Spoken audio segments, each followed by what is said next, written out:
Hello, everybody, and welcome to another session of Zenith. We are a Dungeons and Dragons 5th edition actual play live stream, and we're happy to play some D&D and happy to have an audience while we do it. We're going to quickly run around and introduce ourselves real quick and have a couple of announcements before the show starts, and then we will hop right into it. Uh, can someone else begin introducing themselves? I have to put on our music real quick. I can start then. Hey everyone, my name is Abhishek. I use he pronouns. I will be playing Eris, one of our lovely assassins in this motley little crew that has somehow become a revolutionary group, I guess.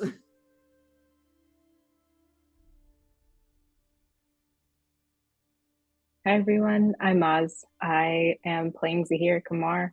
And yeah, Viva la Revolution. I guess we're starting it up. Let's go. I'm Seth. I'll be playing Vesper, the other assassin. I guess this is what I've stepped into. This is completely and totally fine, and definitely what I was. Well, actually, for Vesper, it kind of is what he was wanting. So yeah, actually, I'm here for it.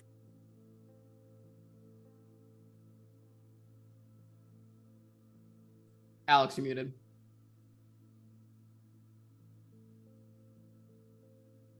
How's that? All right, hell yeah. Hello, everybody. My name is Alex. I use he, him pronouns, and I will be your enthusiastic GM for this evening. And I'm fully on board for all this revolution nonsense. Before we hop into the game, a couple of quick announcements. So first, in lieu of any sort of financial compensation for us as a result of the incentives that are provided through this game, Zenith is raising money for the Palestine Children's Relief Fund. This link can be found under the !donate command in chat. The PCRF has been providing free medical care for children in the Palestine Levant area since 1991. They are endeavoring to provide medical care, humanitarian aid to all children in the Middle East. So by donating, you can not only see some cool, fun stuff happen in the story and support the players as they go on their adventure, but you can also help this very timely and relevant mission in our world today. Similarly, before we begin tonight's session, I want to acknowledge that our story of revolution and resistance resonates with real-world events that many of us are continuing to process. While Zenith's story explores themes of power and resistance and change, it's important to remember this is a collaborative storytelling space. We're not here to prescribe solutions to real-world problems or encourage any particular course of action. This story instead just offers us a safe space to explore complex themes and emotions through the lens of fiction and collaborative storytelling. And so with that, I think we are all ready. So allow me to share with you a perspective. It is a strange feeling to know that God is coming. In temple halls, priests burn incense and recite prayers handed down through the generations. In cloud dens, vision seekers chase glimpses of divine presence through sweet-scented smoke. In private homes, families clean their spaces and don their finest clothes as if preparing for the arrival of an honored guest. Each action is a confession of the same truth. None of them know what it means for God to walk among them. But there is another preparation taking place in Zenith's shadows. The red presence spreads not like fire, but like a virus, invisible until it has already taken root. It lives in the space between thought, in the moment between action and consequence, in the collective yearning of a people who have decided they no longer need to wait for divine permission to transform themselves. Some say this urge has always existed, just as real as justice or mercy or love. Not a god to be worshipped, but a force to be embodied. And today, Visitation Day, when the angel of the presence of Enuma Elish descends upon the city. Oh, sorry, I lost that. Today, these preparations converge. Tonight, the people of Zenith will decide whether to receive divine blessing or seize divine power. And in the hours before dawn, every prayer, every symbol painted in red, every whispered devotion becomes a weight on the scales of that choice.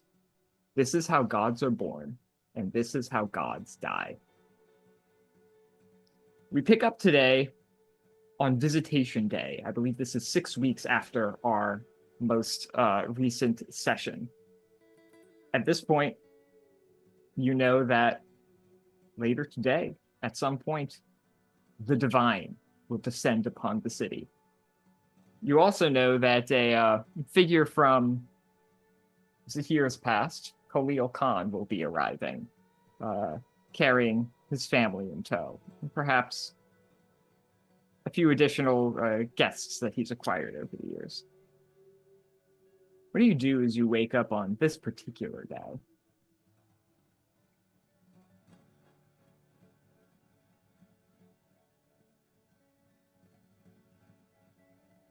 Okay, I'll go.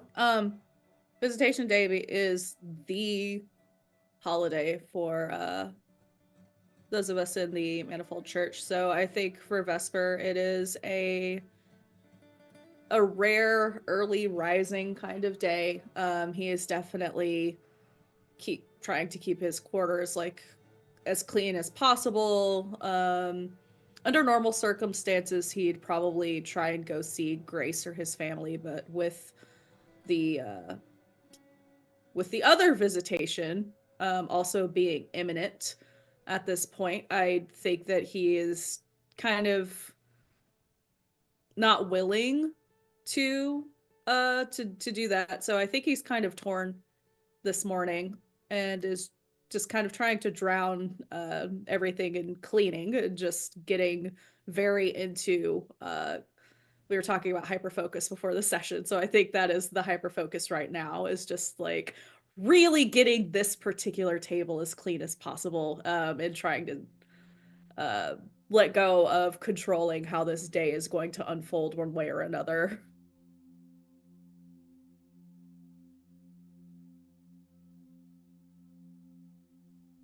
Muted again. Sorry, y'all. They're having a night already. Anyway, Vesper, as you clean this table, your eyes kind of wander throughout the space and particularly out a window. And out this window, you see a large dead tree. It's a staple in your neighborhood. On the branches of this tree are these various empty bird cages that hang. And this is a religious site for one of the dozens of different faiths that call Zenith home. And it kind of strikes you in a way that a couple of weeks ago, you never heard of the Red Presence or any of this nonsense, this violent nonsense. And on one hand, that can certainly evoke a longing for days when you didn't have this problem, at the very least. But also, in a way, it conjures up a deep-seated fear, in the sense that you don't really know if this thing exists. But it almost doesn't matter. Because whether or not it's real, enough people believe it that it's real anyway.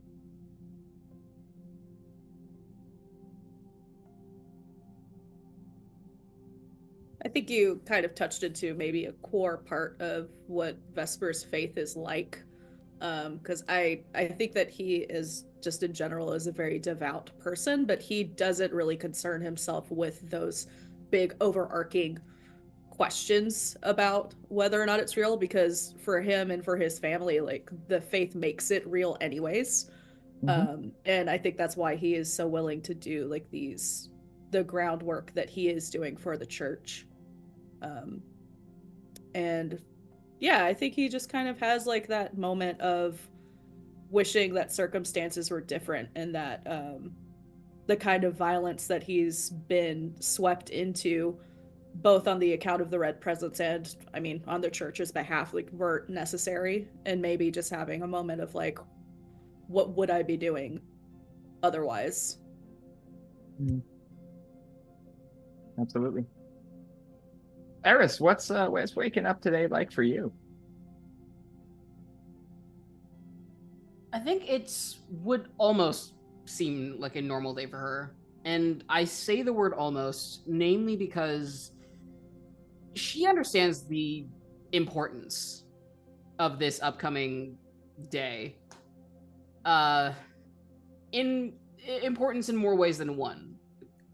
She knows it's an important thing for this fledgling revolution that they've joined. She understands the gravity of that.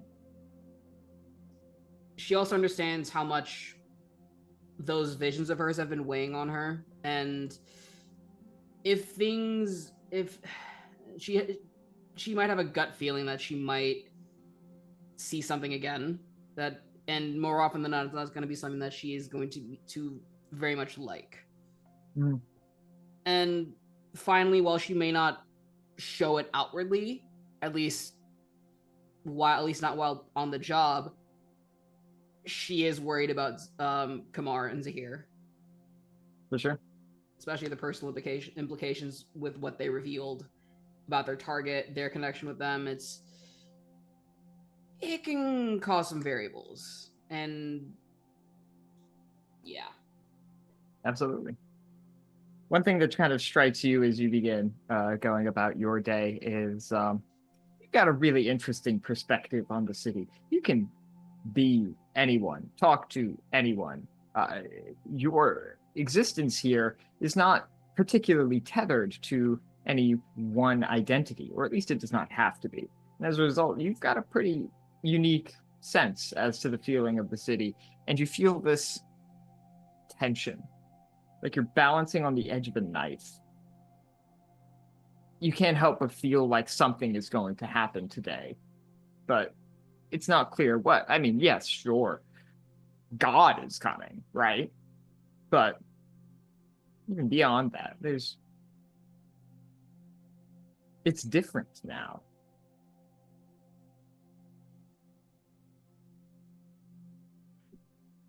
And Zahir, where do we find you? Probably back in that war room or Mhm. somewhere he probably has not left. For sure. If he's asleep, he probably is. He's probably sleeping a day away. Kind of not really worth it to kind of get out and do anything. He's thinking about where they are and what position they're placed in right now and the role he would have to play. But the first, like, foremost thought that he has is of his wife and thinking that there was before her and during her, and just imagining that, like, he never thought there would ever be an after. Mm. And he's in it. He's there now. And he's just frustrated, but also like kind of rotting in bed, kind of avoiding the thought of it. So just waiting for somebody to like call on him and be like, okay, we're going, or we're doing something next, because on his own he can't really do much. Absolutely.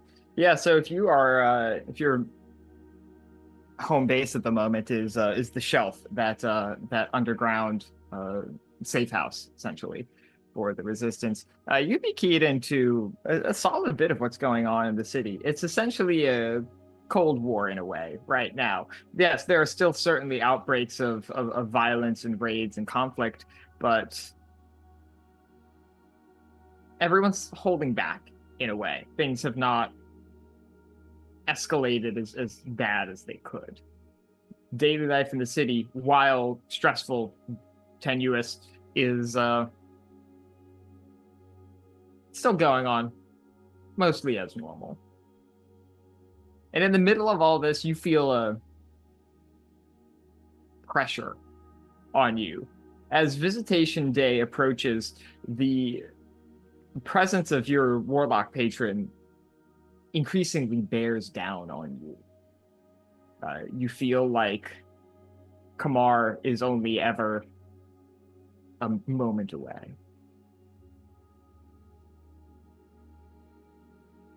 he just like grinds his jaw and like in bed kind of hitting on the pillow, being like, not now, not now. You don't need to be called. I am just asleep.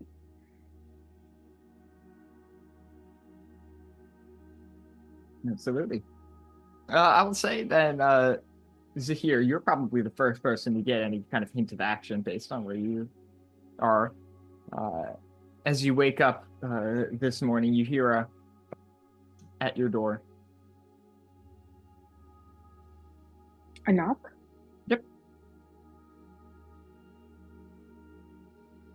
There's no one here. You hear Grace's voice on the other side. You sure? Yes, his name is no one, and no one's here. All right, well, nobody's seen Khan yet, but he's showing up today.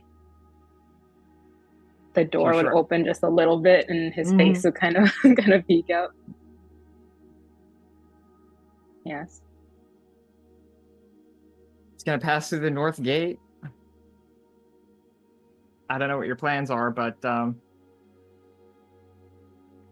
mean, if you want to stop him from doing his negotiations. The door, he will like fully open the door, and you just see like if there's like a area or something where he could put down his gear, he just picks up the moon sickle and puts it on his belt. He hasn't really changed out of his clothes. Mm-hmm.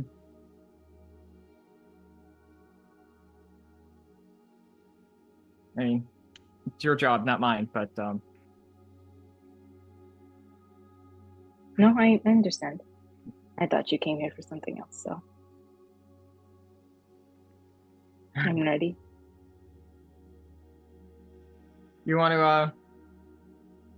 to head up above? Excuse me. You want to head up above ground with me? I'm going to get Vesper. I'm just going to the ceremony with him, but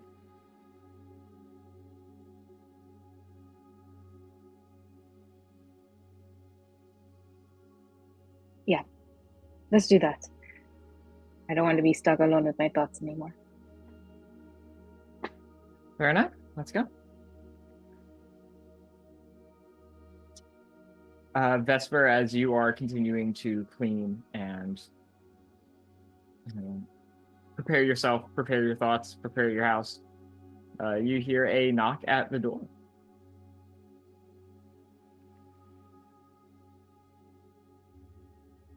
I don't think he'd answer. I think he might go do it. Peephole. See it's Grace. Yep. Hey. Hey. Well, I guess you would be here today, wouldn't you? It'll kind of open the door. Sure would. Do I have to do the thing where we exchange pleasantries about how it's dangerous to be around each other, etc.? No, not today, I don't think. Okay, cool. Be a really bad look for anyone to try anything today, I think.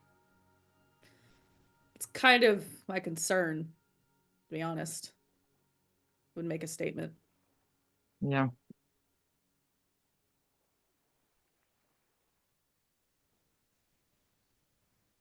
You going after this con guy too? Yeah. Seems like it. Seems like a real dick from the limited information that I have. So sure, add him to the target list. Surprised you got him to move. Grace kind of looks back over to Zahir and then back to Vesper. Yeah, me too.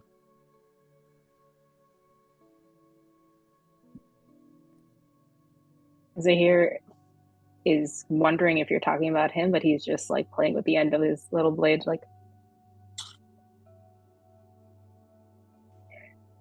his like hair, everything is messy. His beard is like not shaved in a while. It's just he's not at his best today. Zahir, you look like hell. And feel like it too. But you look good. Thanks. It's an important day to. Well, then he'll actually like open the door, kind of wave you guys in, to his probably small, horrifically pragmatic living space. Not a ton of personal belongings or like decor. It's just pure function. But it is fucking spotless.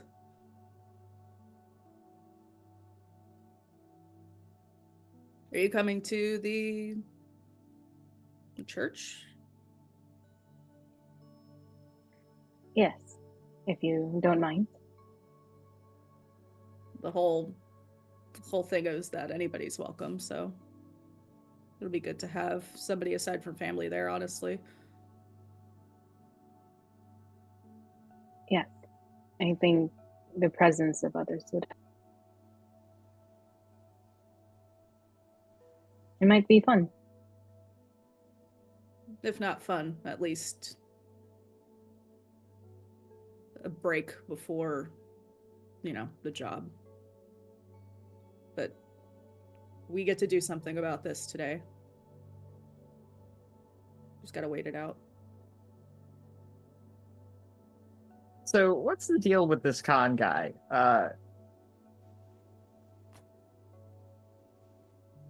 I mean, yeah, I know why the resistance has is targeting him. What's your deal with him? Grace kind of gestures to you, to hear. I don't know if Vesper's apartment is. He was married. His wife fell in love with someone else. She ran away with someone else. Had a family with someone else. He was angry about it. It wasn't like they were together for the right reasons, but it doesn't matter. His anger made sense. What ended up happening after was that I lost my wife and child.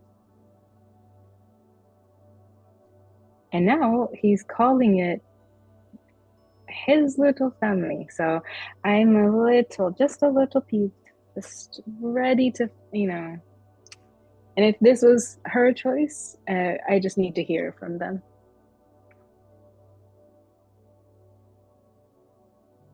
Shit. Yeah. That's why I didn't really want to leave my room. Yeah, I get that, I guess. He like scratches at his beard and like he's just like feeling the itchiness of it. So he's just. I should have probably dressed up a little bit more for this event.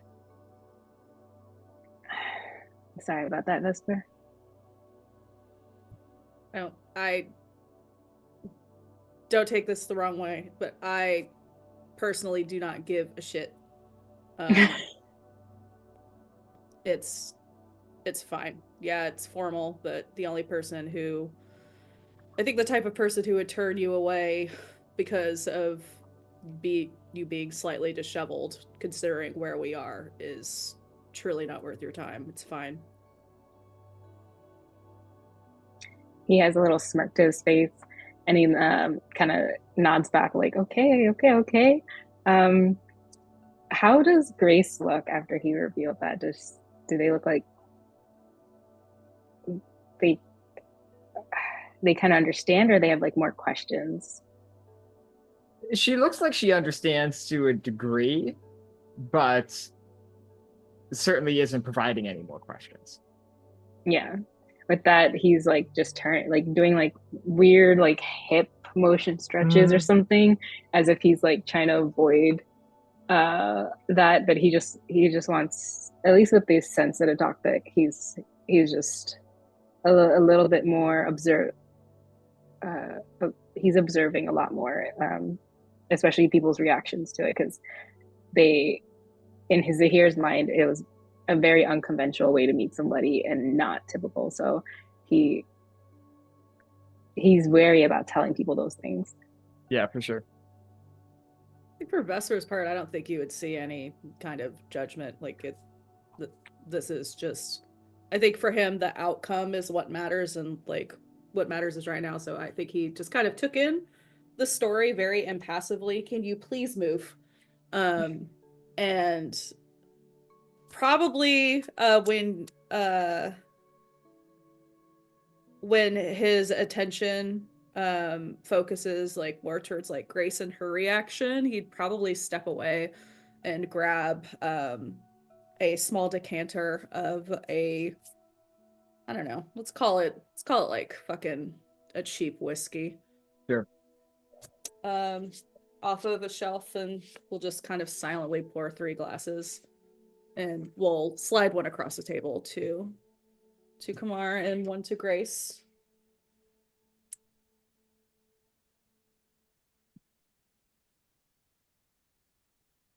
Kamar will take it, kind of give like a known city like way to drink, just like if it's like tapping on the table or something like that, and just knock it down in one. And then he will hand out, like let out a hand for Vesper's drink so that they can drink it for them, knowing that they don't drink. So that was mine, but I don't think you've seen me drink before, so I'll forgive you. And he'll pour 2 more and drink his and slide the other one towards him. He like sips at it. He's like, wait, I thought you didn't drink at all. I do, but there's a time and a place, and half the time when I'm around influences who think that before a job is a great time to get shit-faced, I'm inclined to not partake. She has a name. And like just as a 2 and then just like knocks it back.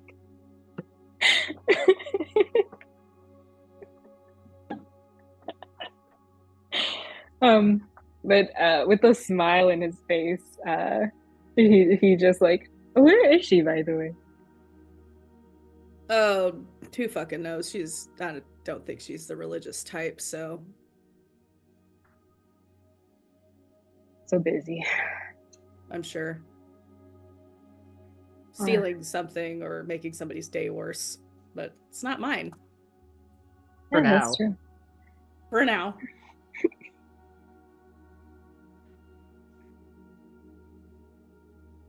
He and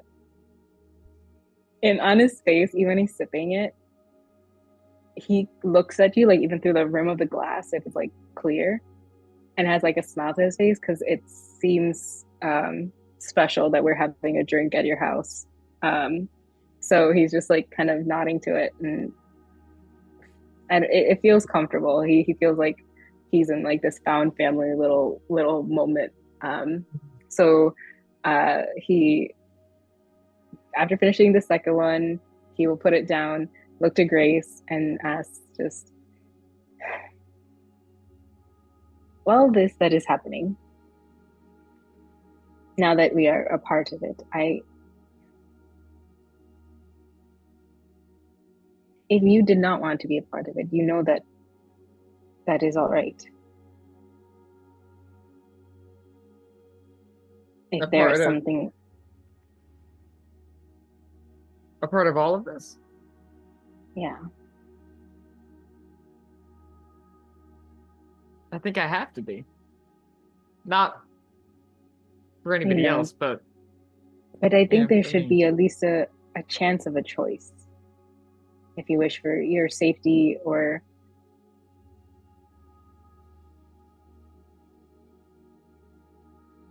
It have to be is a scary thing. Grace takes a long sip of her whiskey.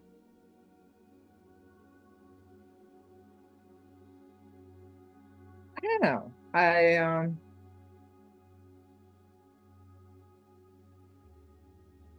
It's complicated. It's weird. You know, you grow up and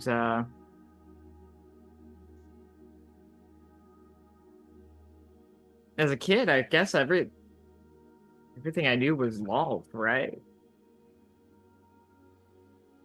And I don't necessarily follow her anymore, but she teaches us to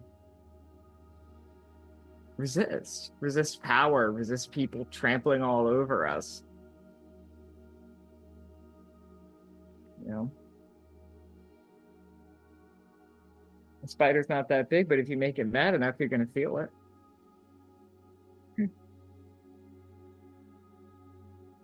Spider's not that big, but give it enough time, it'll make a web.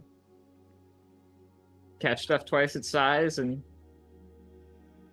eat it at its own pace. And I've never really been able to shake that. Now in this city, I have different opinions. I don't know that wolf worship is necessarily the right. Yeah, who the fuck am I to say what's out there? But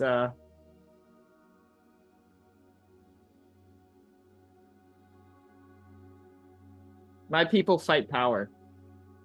That's what we do. And that shit's not going to stop with me.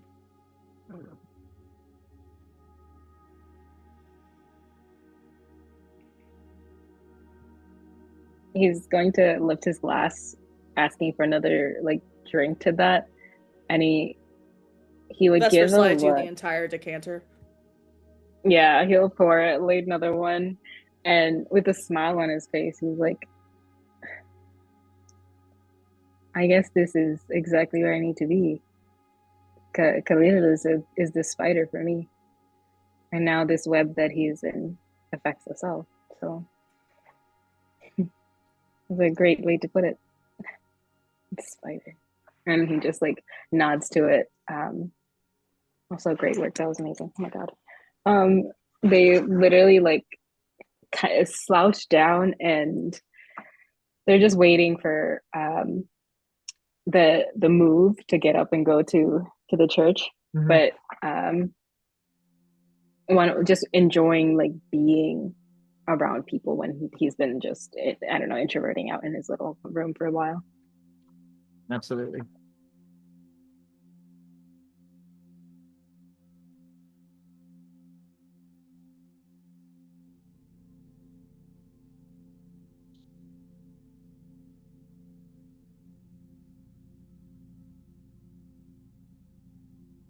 Iris, what's going on with you?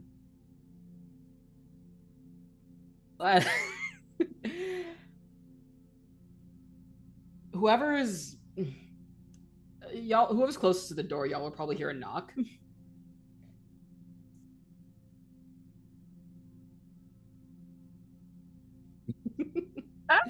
you're gonna hear 2 knocks and 3 knocks. Sounds like that's for you, Vesper. Yeah. I don't usually open other people's doors. I don't. Yeah, no, do you want me to get that? We all know. No, it's fine. He won't even check the peephole. He will just simply open the door. Zahir will pour out 2-3 drinks in preparation. Vesper, what a surprise. It is a surprise to find me at my home. No, I just didn't think you'd actually open the door. I'm already regretting it. She's already stepping in before you can even try to close it, so. Let her in. We have drinking to do. Happy Visitation Day. Oh, yeah, thank you, too. Yeah, lovely home. Could use a bit more bling, but, that's just me.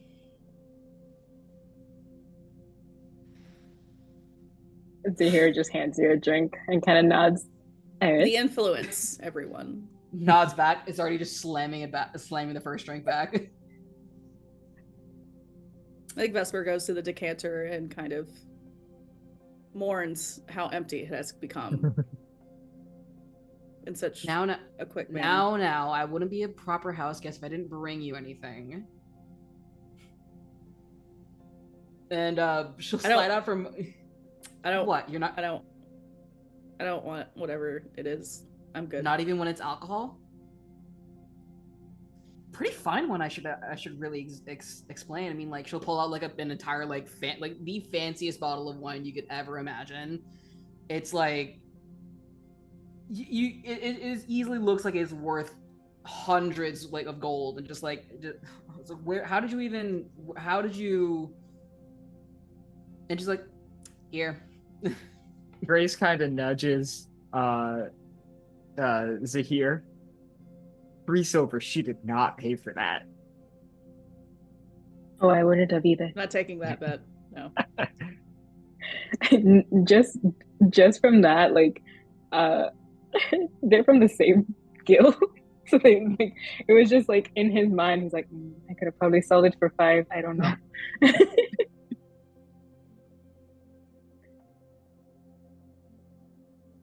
Where did that come from, Iris? So this would have been, surprisingly enough, this actually was a legitimate buy. She just happened to use funds that she got from her jobs. Fair enough. I was muted, but I did say cap. Please continue. Hey, it was a legitimate buy. She just used funds from her jobs that she accrued. I mean, why have money if you're not going to use it? So, yeah. I think Vesper is just like silently picking up the bottle and is like bewildered, turning it over in his hands, studying it for any kind of like, is it fake? Is it like... It's just like, Vesper, I am appalled that you think I would bring you like a counterfeit to your home here. I mean, first of all, it's weird that you're here. Second of all, it's weird that you're here and you brought something instead of taking something that isn't my sanity. But I'm already taking your. You already gave me some of your alcohol. Points to Zahir in the shots that were poured. So that's a mission accomplished. So fucking tired.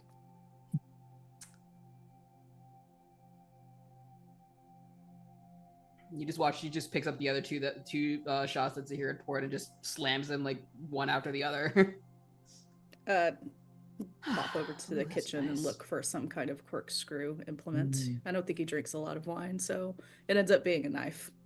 Absolutely excellent. He stabs into the cork. And Zahir just has that look of like, yeah, I've been there. Who has this corkscrew in this city?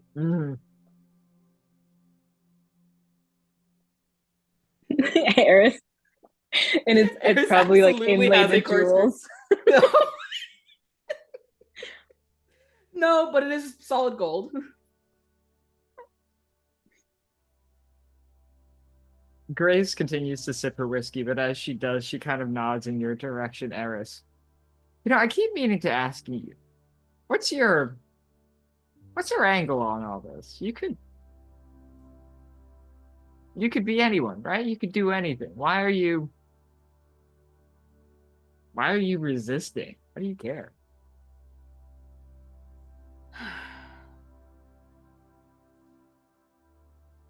If I'm being honest, part of me doesn't, if I'm being honest. But a larger part of me does not like the direction that things are heading. I mean, what use is there being a thief when you have no targets, no city to steal from, no anything?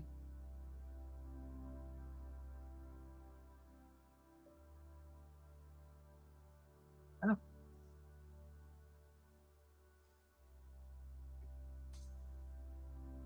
It does change the game a lot for all of us, doesn't it? If we just let it pass by us like ships in the sea. Mm-hmm. You ever think about what comes after?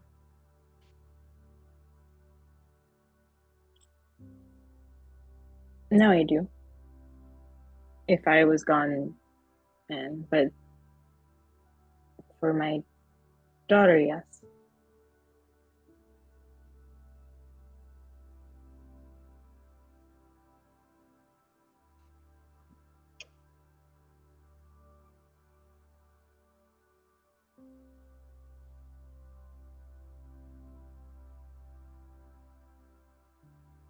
think Eris would just kind of shrug at the question, like indicating basically like she doesn't really give much thought to stuff about the future. She's more of a live in the moment kind of gal.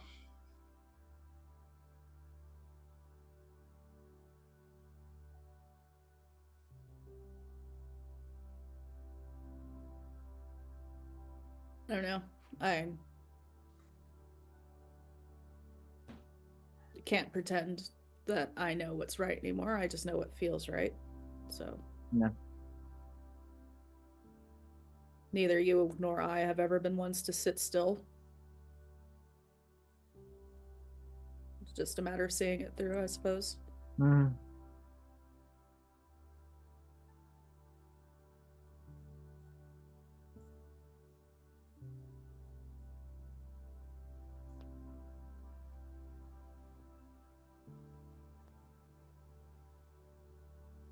I guess we'll figure out soon enough. We'll be part of the group that doesn't get to figure it out.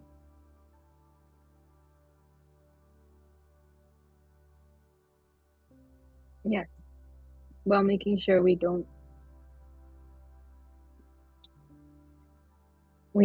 with our actions, do not affect the ones who are innocent, who are kind of caught up in the mess. Well, that ship sailed, unfortunately. And Vesper kind of like knocks back the last of his whiskey and tilts the bottle and offering to the table.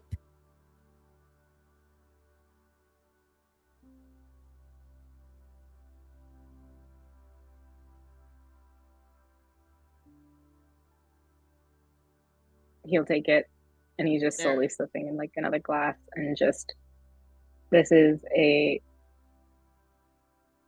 somber moment, but it's also something like on the edge of preparing. So he's like anxious for a second. He sees like leg kind of shake, but then he's also trying to calm himself down, thinking of like 2 steps ahead, and then like no. So for a second, I'm just itching to get it started or over, and then there's a pit in my stomach that is just afraid, and when I'm afraid, Kamar wants to fight.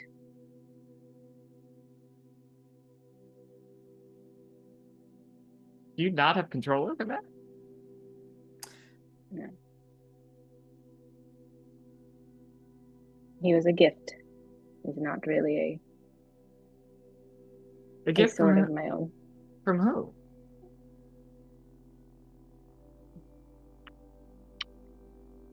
I call him the other one. Just one that showed up and then gave me Kumar.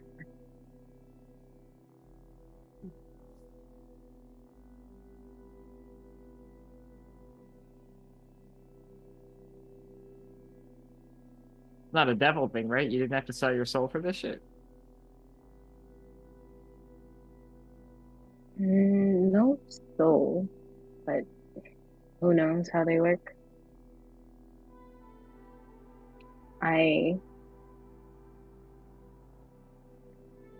He showed up when she was gone, and I was too much of a coward to fight back. And he just said, "What if you could?" And that's all I heard. And then next thing I know, come on.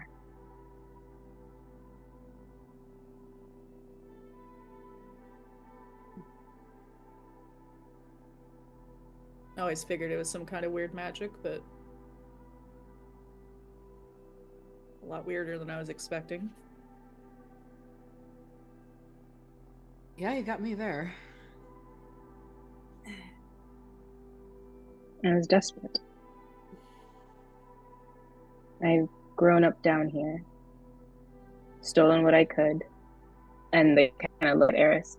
Got the jobs when I needed to, got a roof over my head, whether it was in a tavern or in a street, scrap of food here, probably a banquet tomorrow. That was it. And it was perfect. It was simple. I only had to look after my own self, and that was it. It was great. Then came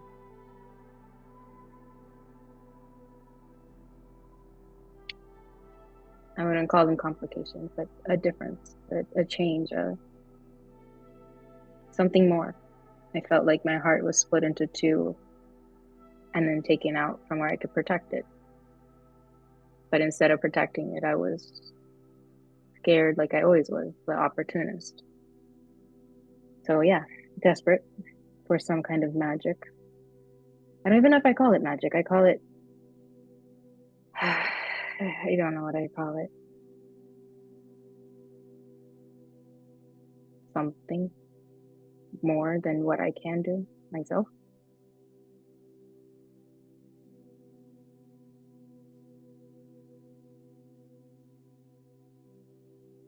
Like magic to me. Fuck if I know anything though. Weird. Guess that's for the robes up in the tower to figure out.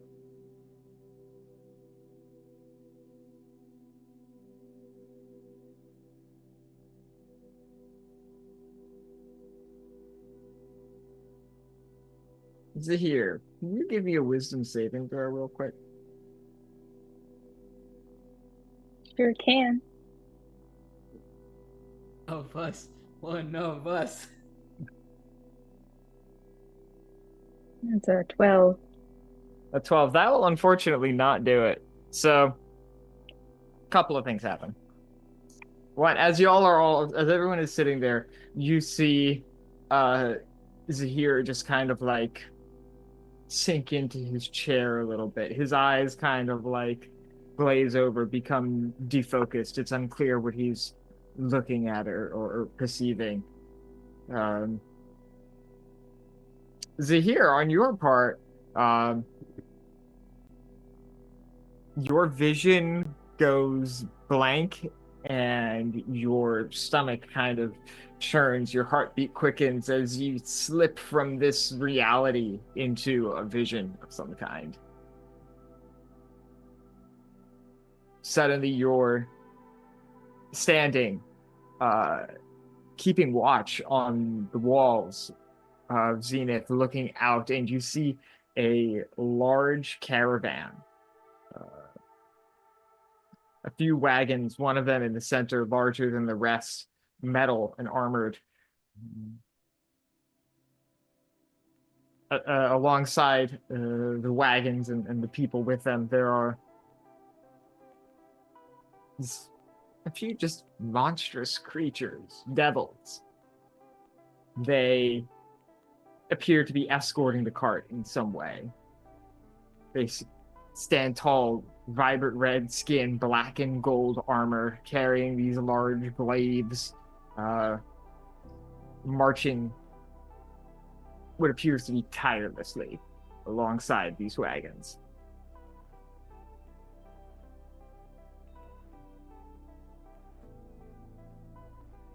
Your vision continues to develop. It shifts perspective. Suddenly you find yourself looking from the inside of the larger armored wagon as it enters the city. What do you see in here? What do you see in Khan's armored vehicle here?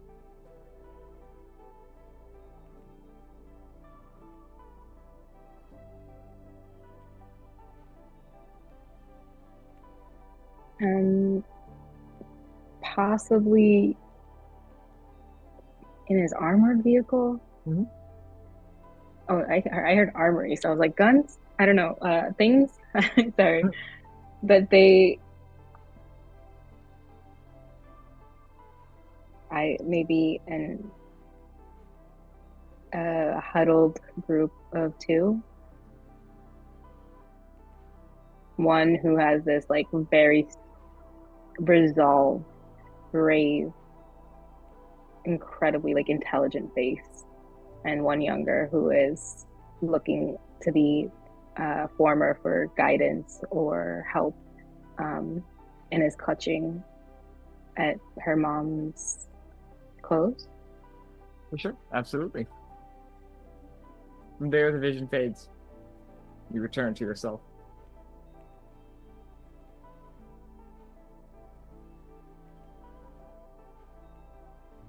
They take the drink, they sniff the drink, they look to everyone really quickly. What's in this whiskey? I mean, it's just, the cheap shit you get wherever. I'm not a connoisseur or anything. His breathing is like really good. quickened, and he's like kind of like hunched over in the chair, so he kind of looks at Eris like, "Did you drink before?" I didn't, but Eris is gonna be a little bit more supportive, considering what Eris has gone through. Would she recognize the signs of someone being in a vision, God? Oh yeah, absolutely. People have visions all the time. This is not unusual. Yeah, I think given what she's went through, Eris would definitely be like, I definitely didn't drink before coming here, but I think I understand what you just went through. So, what did you see?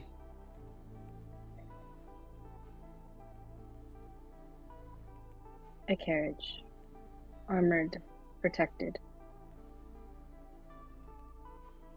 Everything before, I cannot remember the details. It was what was inside that. He's coming with them, both of them. But they're very, very well protected. I feel like it.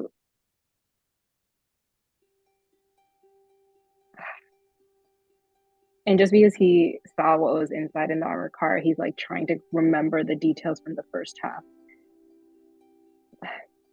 Could you repeat one more time right before the carriage? What information are you looking for? What in the vision, like right before the carriage? Right just before the details of it. Yeah, so before you were looking from the perspective of within the armored wagon, you were looking at that wagon from the gates of the city. So you're essentially looking at it from perched on top of the wall as like a guards person. Yeah, that's exactly it. He was like trying to remember the location, and he was like, the gates.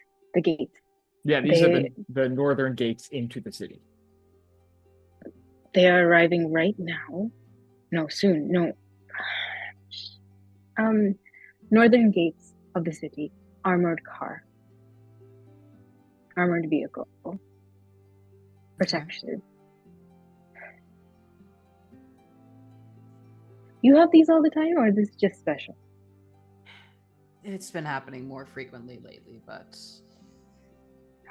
he grabs like the decanter one more time and just like clutching it like a cup of tea. I don't like that.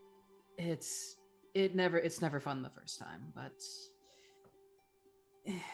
yeah, you get used to them. At least what happens afterwards. But I think Eris is gonna try and help him at least try to settle back down, at least so he's not almost hyperventilating. Yeah, he's fine. He's just like he doesn't. I don't know if he's had a vision before, so he's just like, this is unsettling. This cannot be common, kind of thing with his little cup of drink. Speaking of, you were going to get the vision regardless, but what happens as a result of failing the wisdom saving throw is that your mind feels scattered. You are having difficulty kind of embodying yourself right now. And the result of that is you are down one warlock spell slot. So you can mark that off as being used until you take a short rest. That's rough. Damn. Okay. How much time could he have seen, like, between now and for the arrival of that vehicle? Are you asking like whether or not that is happening right now, or whether it could have been in the past or future? Yeah. Okay, yeah. That is. It's not immediately clear. You have to do some kind of mental reconstruction to do it. But I would say you're able to determine that it is in the future. The sun is higher in the sky in the vision than it is right now, by maybe a couple hours at most. But if Khan is arriving today, then it must be a couple hours from now.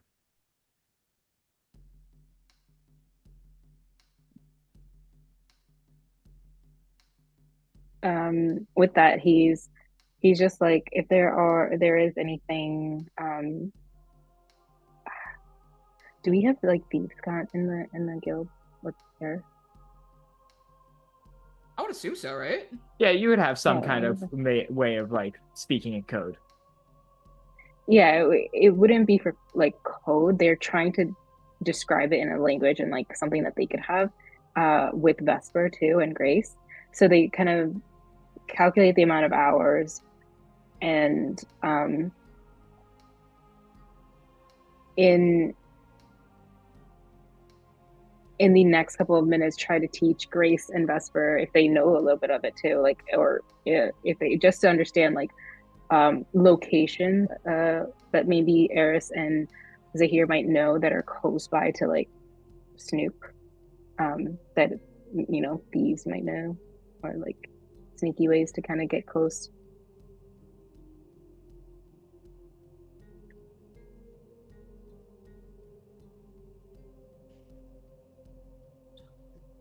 So let's back up for a second. Saw, the asshole. Well protected. Armored carriage. Arriving soon. Well, I don't think it's our best move to... I know you're impatient, I don't blame you. But I don't think it's our best move to be doing anything when there's that much protection around him.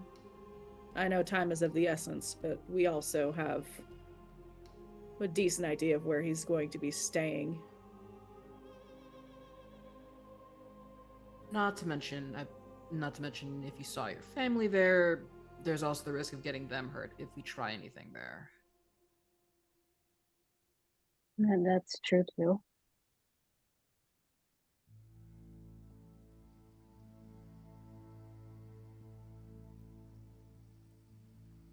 If the intel we got from the king is decent, we have a couple options. Could hit him where he sleeps. I heard he's staying at Half Moon. Personally, That is Half one Moon is my option. vote. Less chance for as much collateral. But I agree. that requires waiting, so.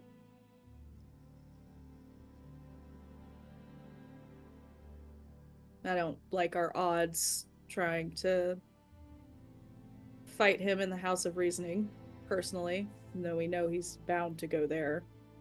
Yeah. If he's a couple hours away, I imagine he'll go to the Visitation and then go to Half Moon. I can't imagine he'd skip. There'd be no reason for him to, but...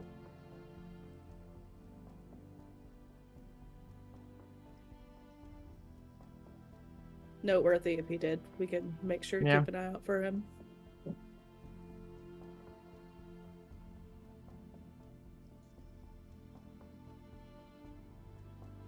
Yes, that's smart.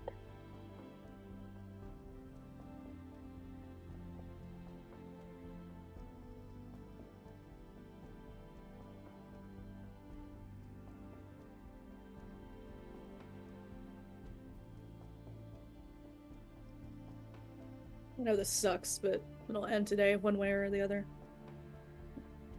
Yeah.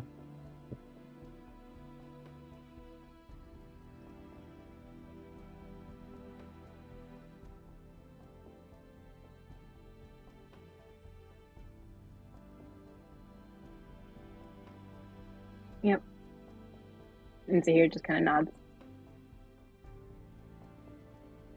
Eris will place a hand on Zahir's shoulder, just kind of comforting him and also sort of kind of reminding him just to, don't get too emotional / worked up. Keep a calm head and we'll get through it.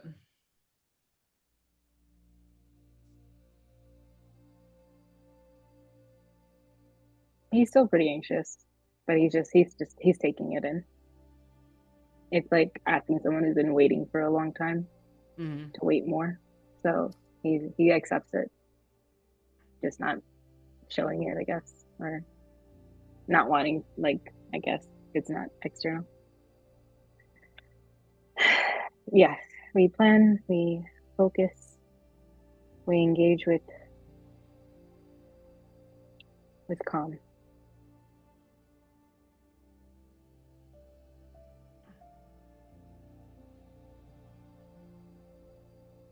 Yeah, I want backup on this. I can help.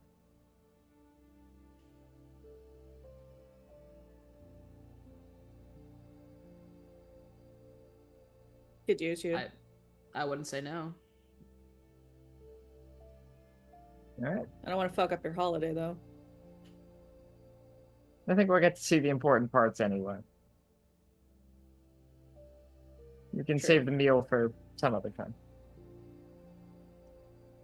Who knows? Mom's Maybe gonna it'll be easy. Mom's gonna be pissed, but Yeah. sure. You just had to say it, didn't you?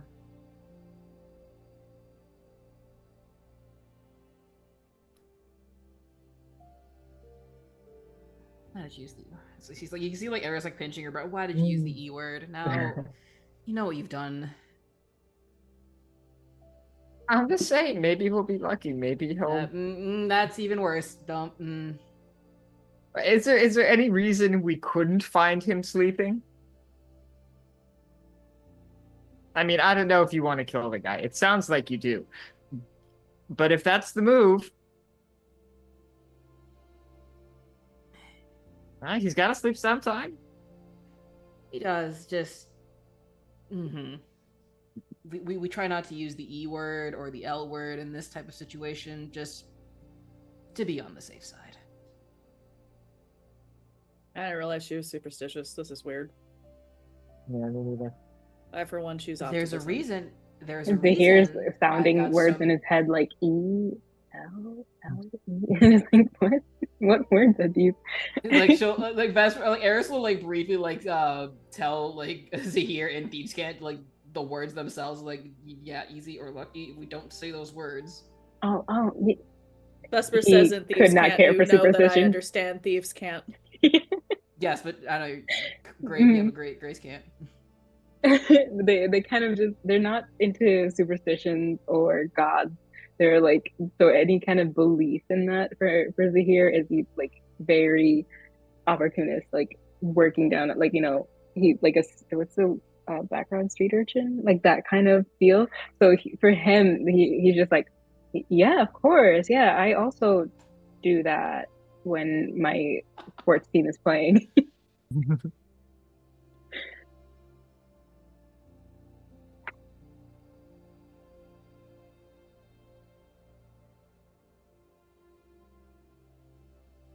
In any case, Grace, yeah. Sure. Tag along. Yep. Could use you. Got any friends who want to tag along? Shit, bring them too. I haven't seen Craig in a couple of days. Remember I asked him, but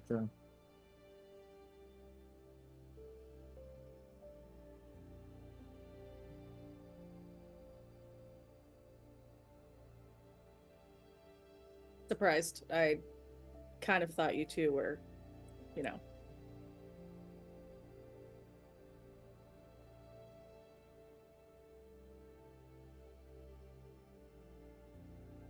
I don't want the details. I'm sorry.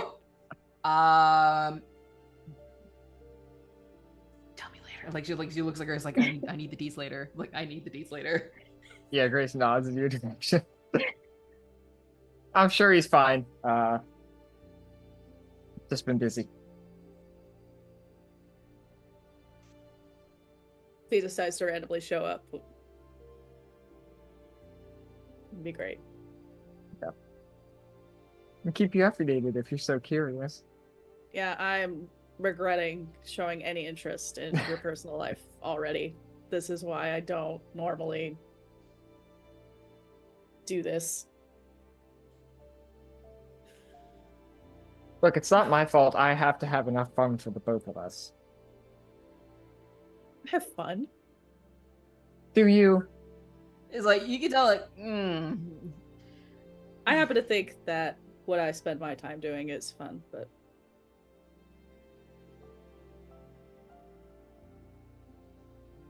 You get a very skeptical look in response.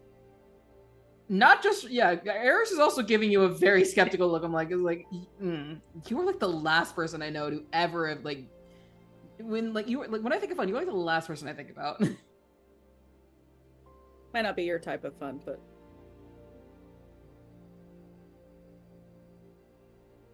All right, let's spare my poor brother.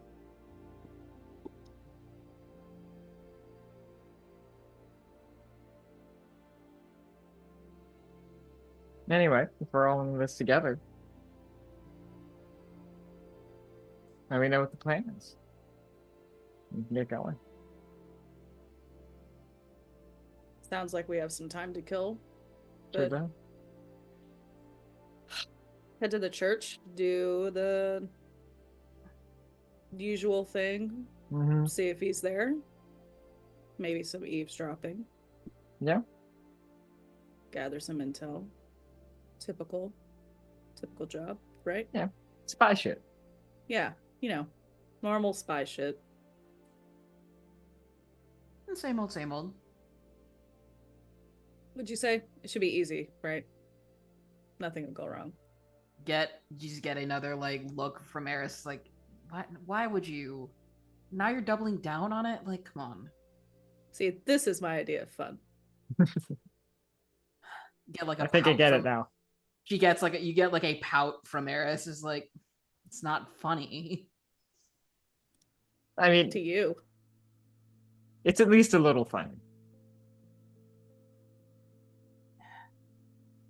Don't blame me when it all goes to shit.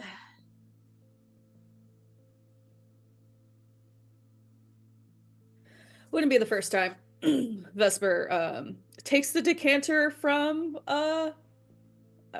Kamar, Zahir, right? You're Zahir, from Zahir, who I believe is still holding it, as if it were a warm kettle of tea. So he just kind of like takes it. What do you? Oh, okay. We're getting ready to leave, so gonna make sure you can I thought stay. this was a little party, and then we go to bed. Okay, good. Yeah, we're leaving. Okay. And he's like, and he just kind of like does a little wave back at the decanter. Vesper, I think, picks it up, holds it up to the light, sees that there's very little left, finishes it, and just trashes the decanter.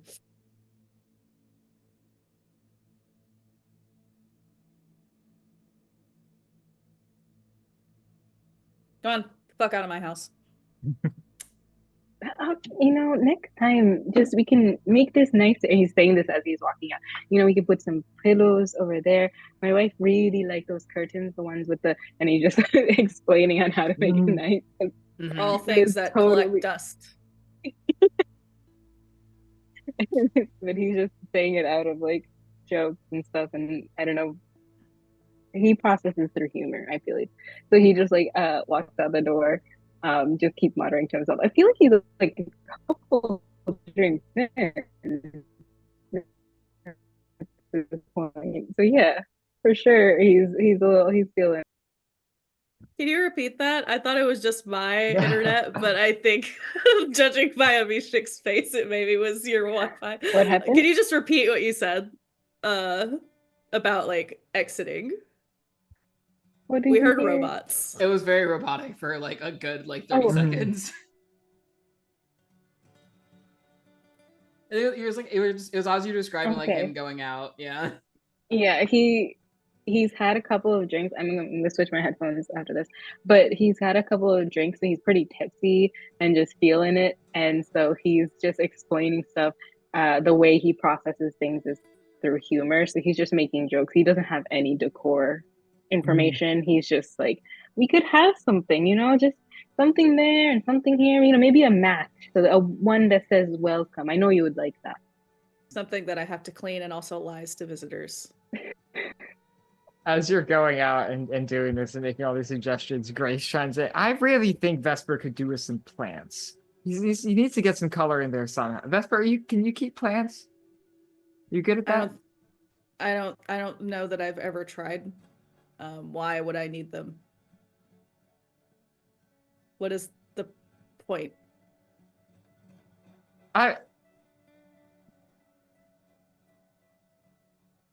You don't know? Color, Then why would I keep them? Yeah, why would you not want them? They're cute. They're colorful. You get to raise them. They're like little pets. Yeah, they're living things that require care and attention, and I don't. We could find Yeah, the ones and that in are made response- of Those. fabric, just some color. There's some sort of weaver that we could find who couldn't possibly put some cute little plants in here. I don't want anything cute in anything We'll get you a close plant. to me. No, And they yeah, kind of like they look at Grace like, but we'll go shopping. So we'll get a plant. I think we can start them off on like a succulent or something. Yeah, they're very good. They don't have a lot of dust. Mm-hmm. Succulent. I regret inviting. You're all permanently uninvited into my house ever again. Mm.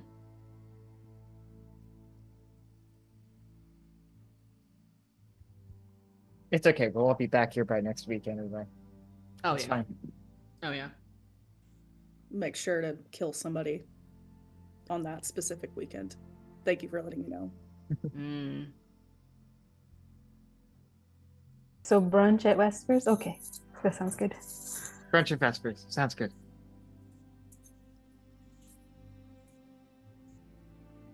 Oh, brunch. We can make mimosas then. So where are y'all headed? Are y'all going to do some reconnaissance, or are you heading like straight to the House of Reason?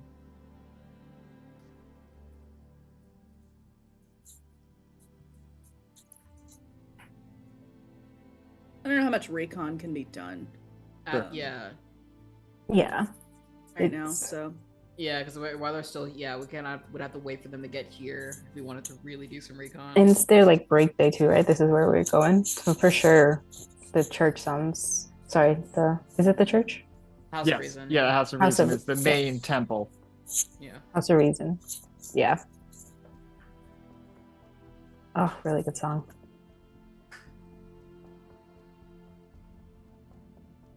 yeah, Vesper at least I think is headed to House of Reasoning. All right, absolutely.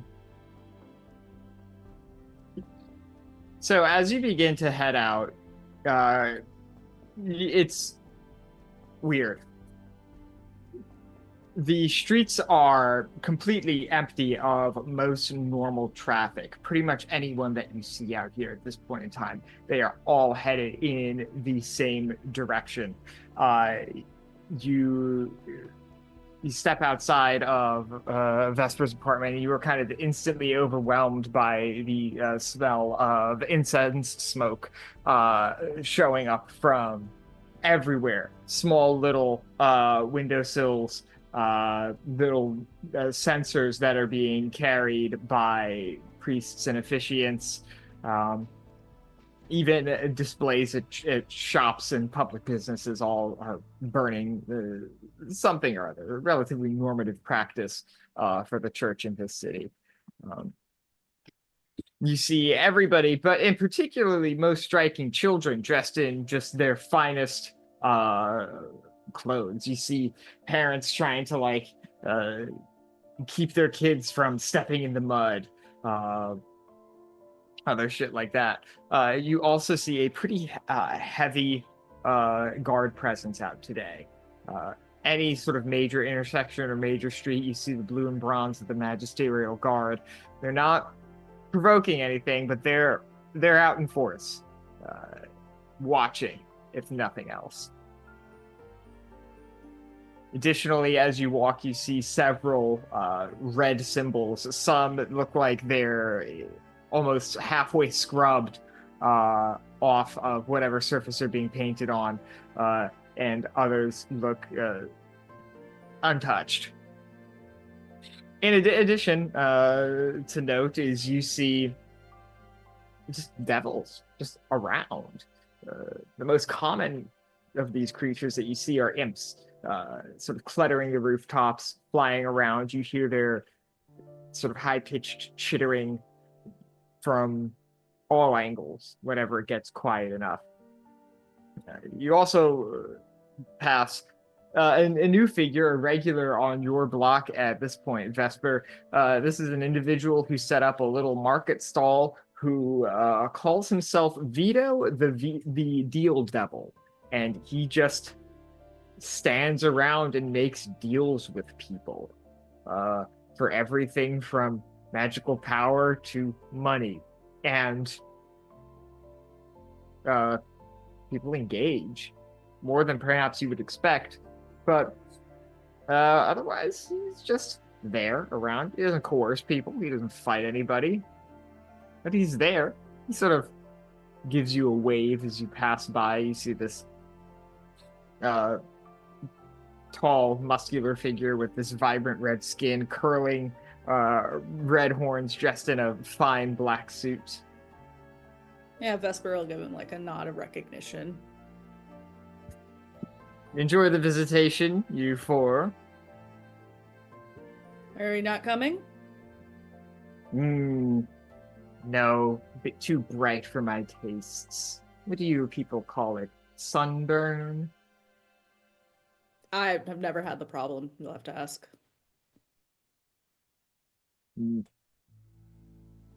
Well, I get Yeah, some. Zahir just looks at his melon and is like, never really bothered me. I mean, when you have abilities like mine, Well, aren't you fortunate? I find the presence of the divine to be uncomfortable. I'll stay a healthy distance. Any of you four in need today? As always. And as always, not from you. Fair enough. Vito the Deal Devil looks to you, Zahir and Eris. I don't believe we've met before.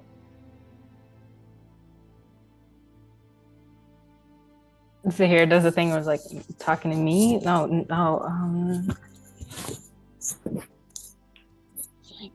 and just whispers to like Eris, what do I say here?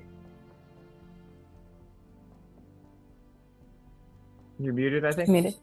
oh, there we go. Just tell him your name. I mean, just don't tell him your name. Sorry, just say hello back. Hello. Hi.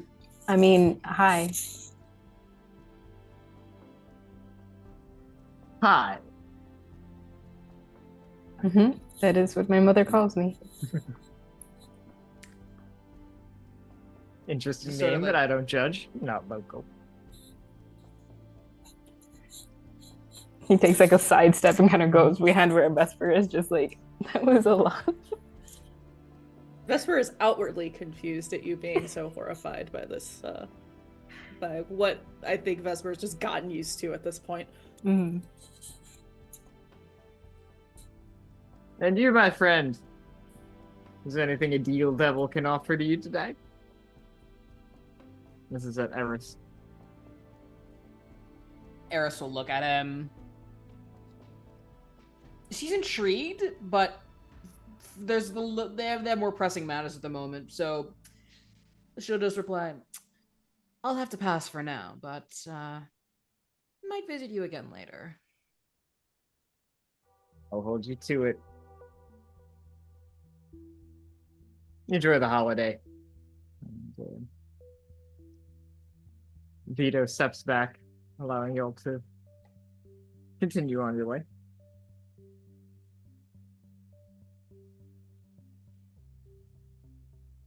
Zahir, he's really not so bad. He's not going to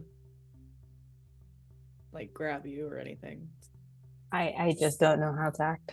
That's just me. Sometimes if I don't know someone, they could be, they could do so many possible things. I just, I struggle with like those kind of interactions. I mean, he is a devil. I guess maybe I'm the one who's gotten used to the weird. Oh yeah, that I've noticed. I cannot get used to the weird. Well, those imps always make my bow finger twitchy, but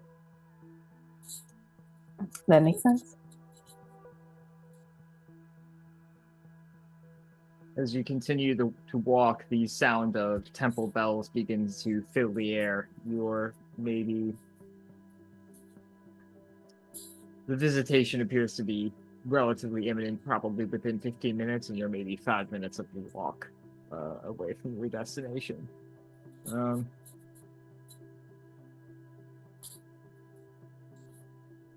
The closer you get, the more congregants you see, the more activity you see. By the time you get into the main square where this enormous domed structure is, the House of Reason, there are stalls and little temporary shops and wagons just all over the place. Many of them selling food or something to eat, to tide people over during the ceremony itself.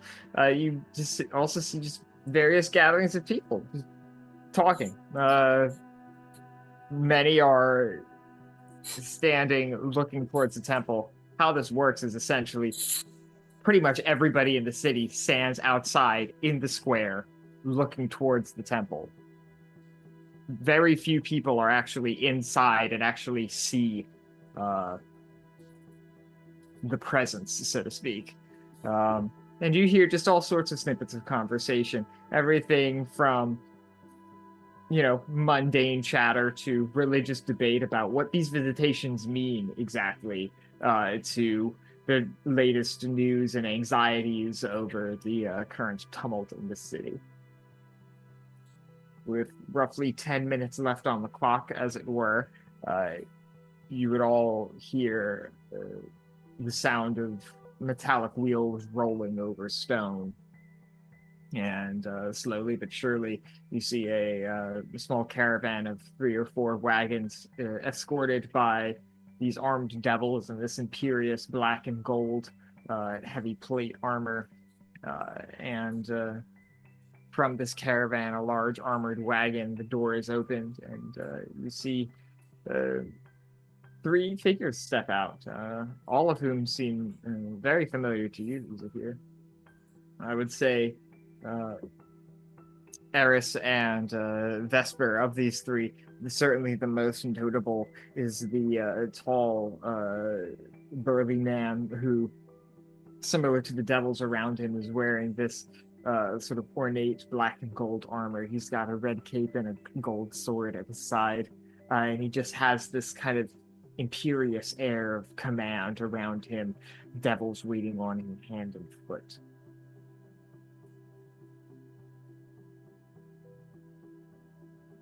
kind of thought he'd be harder to find, but And Grace kind of pipes up, I almost wish he was. yeah, I don't like this. Making a show of it. Yeah. This feels wrong, but I don't know why. Well, he's here to broker a deal, right? So probably just, hopefully it's just ego. I don't like it. Zahir's feeling just the situation just feels too simple. And it just bothers him. But he also, he agrees. He does have a lot of that. As you make this observation, Zahir, it's a surreal moment in time where it feels like everybody who just stepped out of that wagon meets your eyes all at once. You see a flash of almost disdainful curiosity come from Khalil Khan as he steps from his wagon and clocks you. From Jamila, you see almost a start, almost an instinctual push towards you. She almost begins walking in your direction before stopping. And the child with her kind of stays looking at you, curious, recognizing in some way, but seemingly not fully understanding. It's been a long time.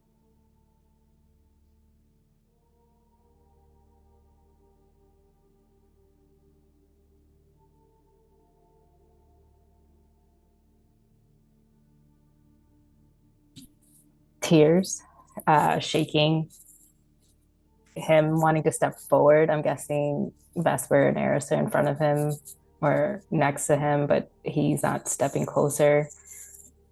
And seeing their faces is just seeing like home again and breaking his heart that there's no recognition, even though in him there's only just recognition of everything he loves.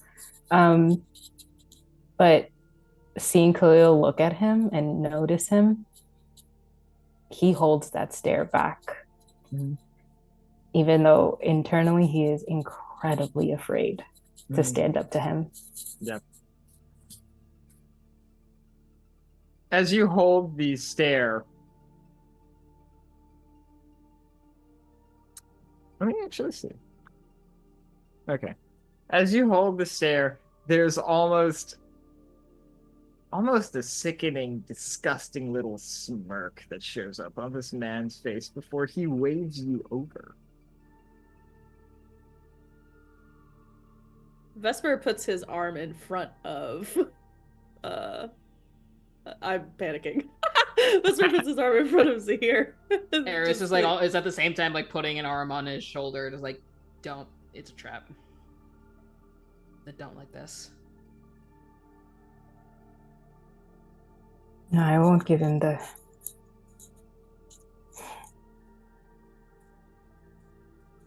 I won't give him that.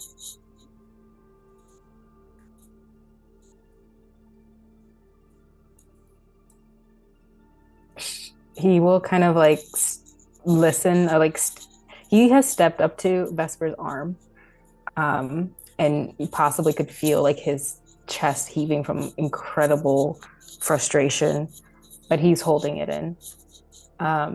He looks to Khalil, looks to the ground, and just sends out like a spit as if to like just mock him or taunt him.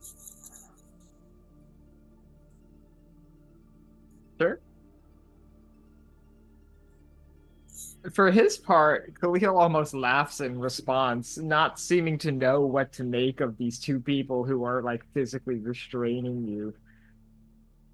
He shoots you a look as if to say, suit yourself, puts his arm around Jamila, and walks into the crowd.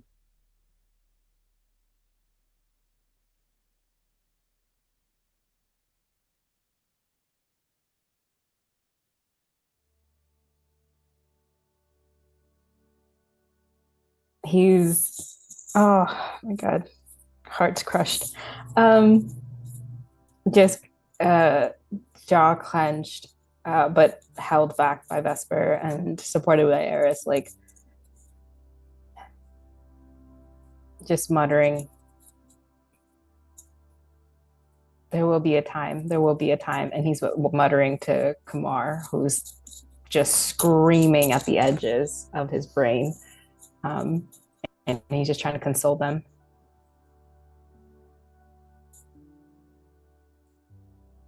Absolutely.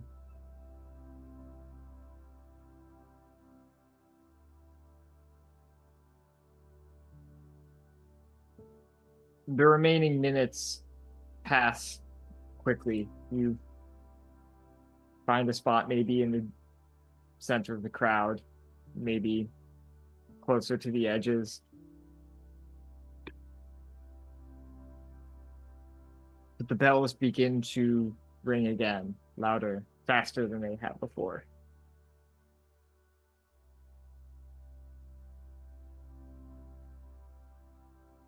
The visitation of the presence of God is imminent.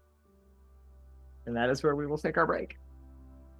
We're going to take a quick 5-minute break, everybody. So go up and use the restroom, hydrate, pet your pets, say hi to your loved ones. That's what we'll be up to. And then we are going to be right back. Alex, read chat really quick. Which part?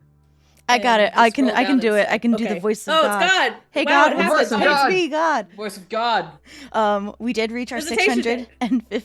650 goal for PCRF, so we're going to be giving away excellent. a gift card to Friday afternoon tea. I will open it shortly, probably sometime during break. But after I open it, you can put #pain in chat to enter. #pain. I love it. All right, we will be back Pain. shortly. Bye, folks.